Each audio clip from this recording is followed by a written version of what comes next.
ఇదంతా సెకండ్ వాడే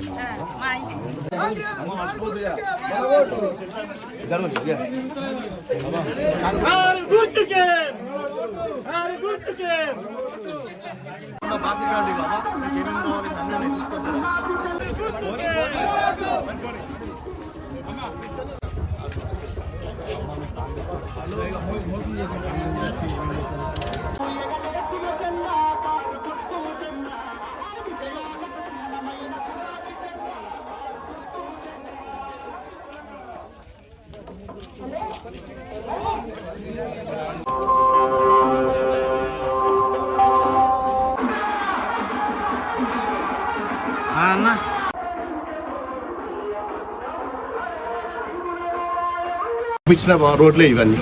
ఇప్పుడు 2 సంవత్సరాలు అవుతుంది ప్రభుత్వం వచ్చి, మరి మున్సిపాలిటీకి ఒక్క రూపాయి కూడా ఇచ్చిన దాఖలాలు ఎక్కడ లేదు. మరి ప్రజలు ఇప్పటికైనా గమనించాలి.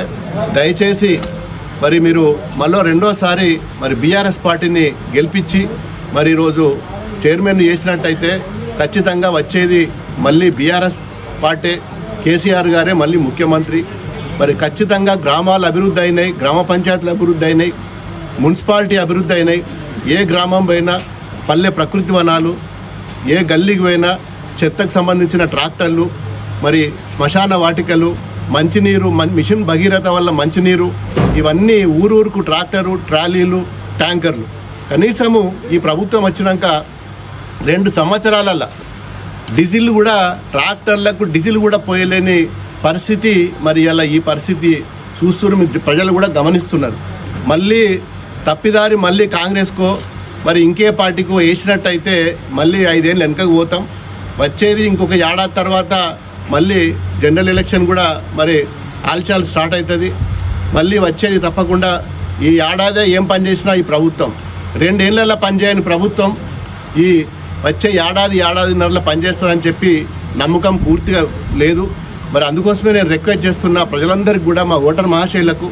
మరి చెల్లాపురం గ్రామం మరి గతంలో కేసీఆర్ గారికి సిద్దిపేట నియోజకవర్గం ఉన్నప్పటి గ్రామం. మరి ఆయనకు అమితమైన ప్రేమ ఈ గ్రామాల మీద. ఈ 10 గ్రామాలు ఇంతకుముందు సిద్దిపేట నియోజకవర్గాలు ఉండే. దయచేసి ప్రజలందరూ కూడా గమనించాలి, మా ఓటర్ మహాశయులు కూడా గమనించాలి. నాకు ఒక్కసారి అవకాశం ఇవ్వండి. మరి నేను కూడా ఎమ్మెల్యే గెలిచిన, మరి ఏదో ఈ ప్రాంతంలో నా వంతు సహాయం చేద్దామని చెప్పి 2 సంవత్సరాలు దాటిపోయినా మరి ఒక్క నయా పైసా కూడా లేదు. ఇవాళ ఈ ప్రభుత్వం, కాంగ్రెస్ ప్రభుత్వం, గౌరవ ముఖ్యమంత్రి రేవంత్ రెడ్డి గారు పొద్దున్న లేస్తే రాజకీయాలు తప్ప ఈ 2 సంవత్సరంలో ఏం ఉద్ధరించింది లేదు. ఒక ప్రణాళిక లేదు, ఒక ప్లానింగ్ లేదు, ఒక రోడ్ మ్యాప్ లేదు. మరి ఏం చేయాలనుకున్నాడో ప్రజలకు చెప్పే పరిస్థితి కూడా లేని దుస్థితి ఈరోజు ఈ కాంగ్రెస్ ప్రభుత్వం, ఈ రేవంత్ రెడ్డి గారి సర్కారు. మరి ఈ సర్కార్ల రాజకీయాలు పొద్దున్న లేస్తే రివెంజ్లు, మరి కక్ష సాధింపులు, డైవర్షన్లు తప్ప మరి ప్రజలేమవుతున్నారు, రైతులేమవుతున్నారు, ఈ ప్రాంతంలో ఏం జరుగుతుందని ఏ ఒక్క రోజు కూడా మరి ఈ ప్రభుత్వం, కాంగ్రెస్ ప్రభుత్వం ఒక దుబాకలనే కాదు, యావత్తు తెలంగాణలో అందరూ కూడా ముక్కు మీద వెళ్ళేసుకుంటున్నారు. ఇవాళ 2 ఏళ్ళు దాటిపోయింది, 3వ ఏడు నడుస్తున్నది. ఇక అయ్యేపోయింది, పుణ్యకాలం దగ్గర పడ్డది. ఇంకెప్పుడు అభివృద్ధి చేస్తాడు రేవంత్ రెడ్డి? నేను ఒకటే అడుగుతున్నా, మేము ప్రాజెక్టులు కట్టినాం, కనీసం ఆ ప్రాజెక్టుల కింద కాలువలలో పూడిక తీయమంటున్నాం. ఇలా మేము అప్పుడు గ్రామ పంచాయతీలు, మున్సిపాలిటీలో అభివృద్ధి చేసి కనీసం ఆ శ్మశాన వాటికలు కానీ, ట్రాక్టర్లు కానీ, ఈ పల్లె ప్రకృతి వనాలు కానీ, రోడ్లు కానీ, మోరీలు కానీ, డ్రైనేజీలు కట్టిన దాంట్లో కనీసం సిల్టు కూడా తీసి, మోరీలు కూడా తీసే పరిస్థితి లేదు. ఇవాళ పారిశుద్ధ కార్మికులకు కూడా జీతాలు లేవు. ఇలా వ్యవస్థ మొత్తం చిన్నాభిన్నం అయిపోయింది. దయచేసి మీ అందరికి కూడా చేతులెత్తి నమస్కారం పెడుతున్నా. కారు గుర్తు మీద ఓటేయండి.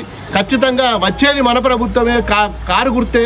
దయచేసి మరి ఆలోచించి మంచి అభ్యర్థులను మాకు అందించినట్టయితే తప్పకుండా దుబ్బాక మున్సిపాలిటీని, చెల్లాపురం 2 వార్డులు ఉన్నాయి, మరి మల్లాయపల్లి 1 వార్డు ఉన్నది, 3 వార్డులు ఈరోజు ప్రచారం చేసుకున్నాం.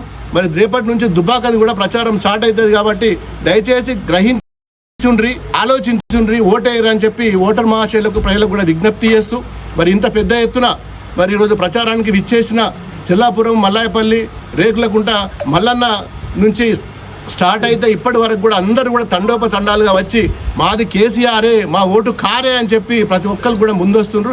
ఖచ్చితంగా మాకు విశ్వాసం ఉన్నది, 100% మళ్ళీ వచ్చేది మరి గులాబీ జెండా, మరి బీఆర్ఎస్ ప్రభుత్వం.